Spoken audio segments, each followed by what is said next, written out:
I'm trying to read 365 books in 365 days, and this is book number 10, which is Dawn by Octavia Butler, and I have a lot of thoughts. First of all, I do want to acknowledge that I think I was not in the right headspace to be reading this book because it hadn't talked about a lot of sensitive topics, and one of the topics in particular just triggered me a little bit. I think I liked it a little bit less than I usually would, but I think the book is really well written, and it is a good book. It just wasn't the right book for me at that time.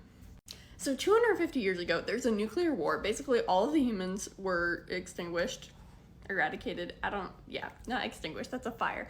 Anyways, I think the northern hemisphere got hit. Hello, buddy. This is my new dog. His name's Basil. I think the northern hemisphere got hit worse than the southern hemisphere, if I'm remembering correctly.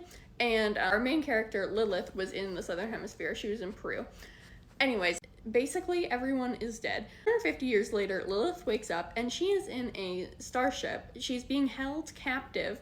She is supposed to basically train her fellow humans to follow their captor's orders, and then they're going to be returned to Earth. And it's basically this whole weird experiment, but like they've changed things on Earth and they've like gotten rid of some of the like hints of how things were done or what was there, or various things like that. A very intense book. The captors, of course, are very problematic inherently because they're captors. One of the things to be very aware of if you're considering reading this book is that there are a lot of mentions of sexual assault or rape, and some of them are just kind of inherently, because if it's a captor-prisoner situation, like there's not really such thing as consent.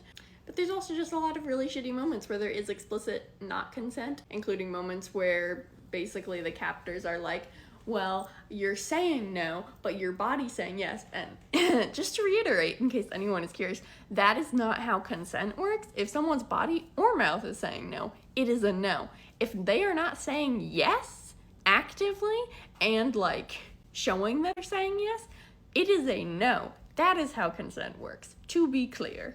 This book is extremely intense, it is extremely stressful, a lot of stuff is going on. The series continues. I'm not sure if I'm going to keep reading it. I think I will have to wait a little bit to see if it seems like something that I will be up to, but I'm definitely going to read more books by Octavia Butler because she is an excellent writer, and I cannot wait to read more. I forget which book I was planning on reading next of hers, but there is one that I've put on hold at the library. Anyways, it was a very good book, but it's very intense, a lot of very sensitive subjects talked about in depth and repeatedly.